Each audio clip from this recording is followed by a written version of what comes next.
Hello and welcome back to Norfolk Fords.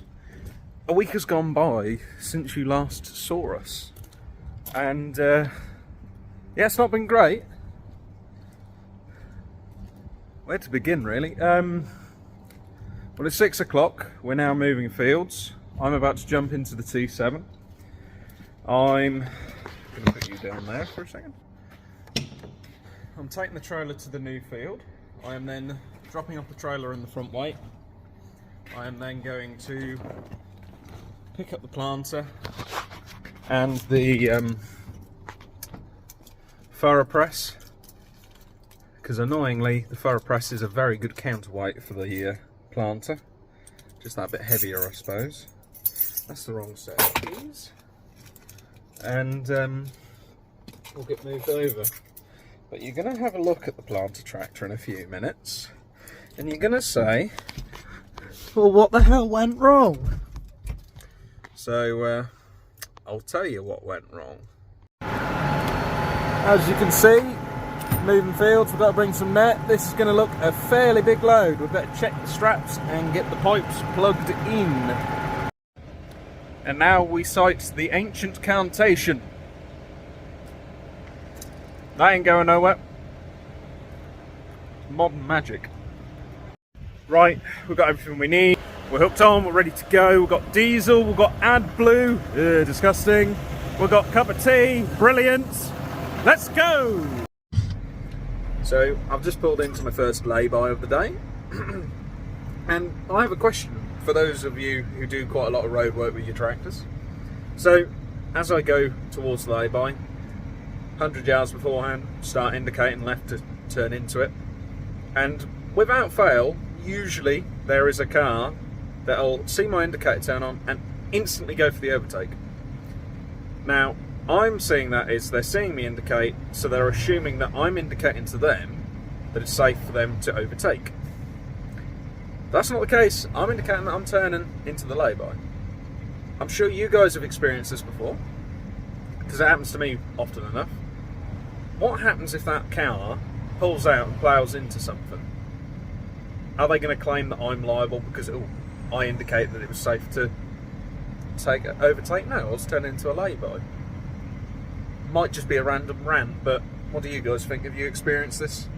Because I just don't feel like cars understand tractors at all. Yes, I'm big, yes, I'm in the way, and I will try and get out of your way, but there are certain stretches along my journey, such as the A17, where if I pull into that lay-by, I'm stuck there for 20 minutes. I don't go in those lay-bys because that holds me up a great deal, whereas if you just stay with me for 5 minutes, you never see me again because we're then on a dual carriageway. This is the first lay-by that I actually pull into because the traffic actually clears. You know, there's gaps, you know, big gaps. There's currently a gap now. I ought to be driving. Road rules, very odd for tractors. We're still only meant to go 20 miles an hour. I don't know anybody who does.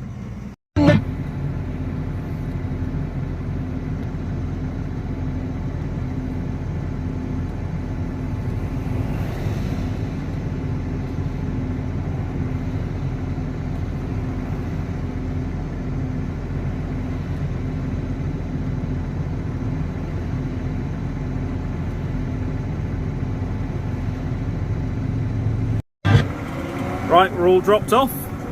Now back over to the show field. You guys can finally see the finished product. It's brown, it's not pretty yet. You have to wait. Come back later. Subscribe! This is how we transport the planter machine itself. So, takes it off the big planter rig. Takes a lot of the strain off of that. I will get into what the strain can do to the tractor very shortly, but annoyingly the front press is a very good counterweight. It does stick you out that little bit longer, but it's a much more comfortable ride, I should say, because with the original front weight you'd end up with the axle wobbling back and forth. Because you were that light on the front, the tyres would bounce, and they'd bounce side to side. It was quite funny to watch, really, but at the same time you knew you were a bit light. You had to brake before you committed to a big turn. But yeah, that's pretty good. Anyway, here is your show field. We have a big hill. This is the viewing promenade, would you believe? So, it's going to be pretty good. Like I said, very brown at the minute. They don't just spring up. They spring up in the spring, hence the name. But this is your lovely car park, freshly drilled. But yeah, keep tuned in, because this will get the other side of Christmas. We'll start seeing some proper green coming through. This will be quite remarkable. Hopefully we'll have some videos spraying. Let's actually go up on the promenade. I'm dubbing it the promenade, it's official. The Norfolk Tulips, Norfolk Hospice Promenade. I tell you what, when you're born in Norfolk and it's flat, oh wow, look at that. Don't know if the camera will pick that up. Look at him.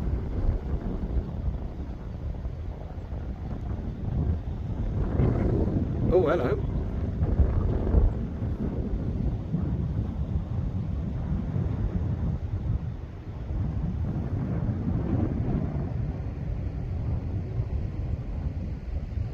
That's amazing.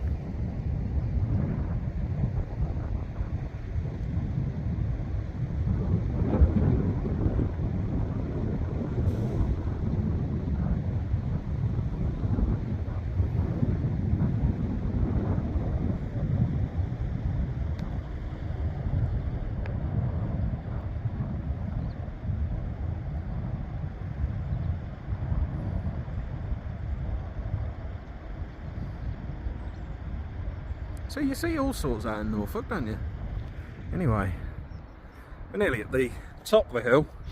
As I was saying, when you're a Norfolk born boy, even a small hill like this is bloody hard work on the knees.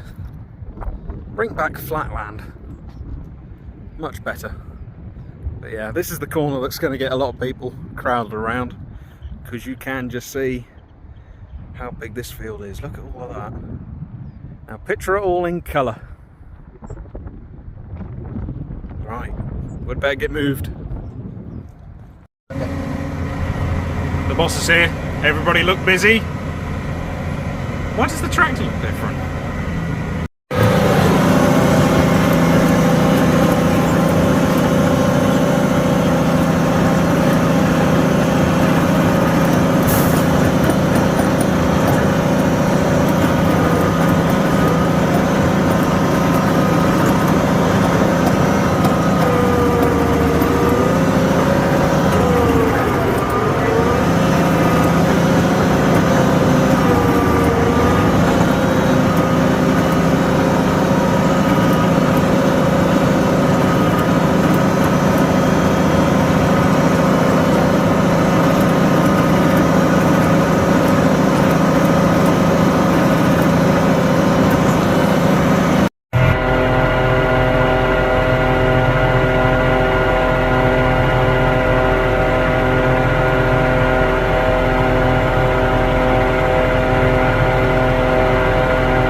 So why is the tractor back on wheels?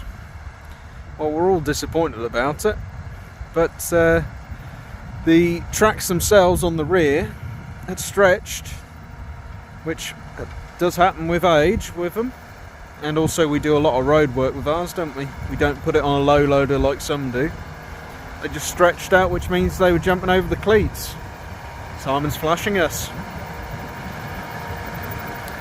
So the dad went and got some new belts. Sadly, the new belts were the wrong size. So with no other option, we had to remove all the framework, and now she's back on wheels. And sadly, Simon is currently destroying the seat he sat on, because every time he hits a big bump, his arse nips up.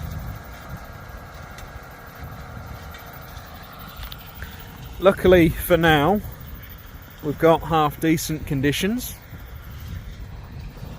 so we're still doing a nice job of planting when you look along there. But this field I'm finding a bit of a shame, because down that far end where my finger is, lovely and soft. About here, fairly heavy, you know, as heavy as sand can be. And then up that far end, a little bit lighter.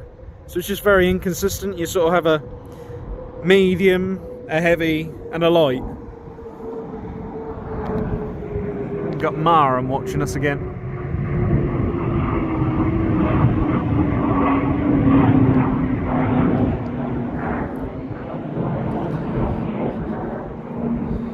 So yeah, we're really gutted that the tracks haven't worked for us this year, because Simon especially has put in a lot of work reinforcing the metal work, repairing where the track units have been twisting about and stuff. And of course all that damage is added on to the tracks stretching. So it's what, you know, what can you do? We are going to get the tracks going again. That's an absolute. Tracks are the way forward for us. But to finish the season, because I think this is the last field, if we ain't got enough room in this field, we have got the option of another, but hopefully everything will fit in here. But once we're done here, that is your lot.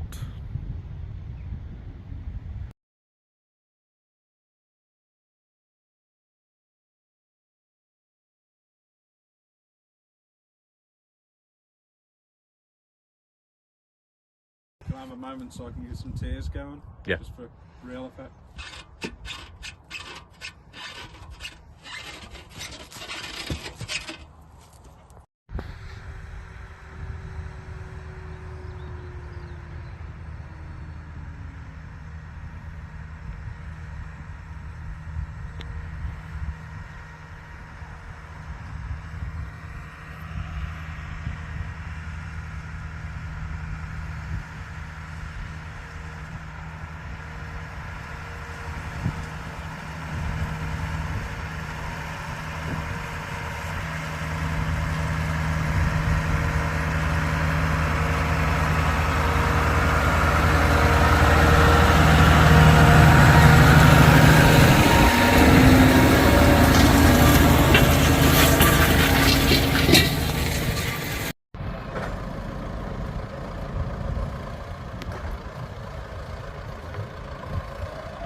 That's another thing we never had to worry about with the tracks. You can really see how much that rolls now, especially when you're setting in on the ends.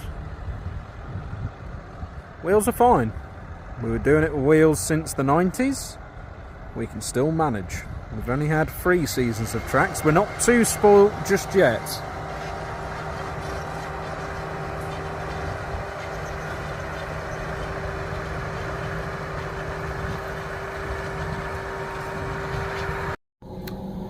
It's a couple of days later, and it is now Friday morning. We've got a slow start this morning. We're not going to jump into the field straight away. So I thought I'd come have a look at what we've been doing in the boiler. And it looks fairly drastic. So, if you guys remember from previous videos, this is our massive 1 megawatt wood chip boiler. And she's fairly tall. And at the bottom here is what I like to call the 2p machine. Those are the tiles that make up the floor of the 2p machine. They'll rub over each other exactly like a 2p machine. It's very, very satisfying when it works well. Problem is, this boiler was designed to run back in 2012, roughly, when we got it. It was designed to run something like 6 to 8 months of the year. Most of the time we run a minimum of 10. So what I think has happened is we've got 20 years worth of use out of a 12-year-old boiler. Because if you guys have a look in here, the boys at Able Engineering have been crawling about welding up the side plates. So the 2p machine sits on top of those little stands, and that's the mechanism that drives them forward and backwards. And they've worn out the sidewall. And what's inside that sidewall is a cooling jacket, which keeps the 2p machine from overheating. We have had it before where the 2p machine has melted before and has actually run down into the ash collection down here. Oh, there's a brick. So, fairly drastic times at the minute.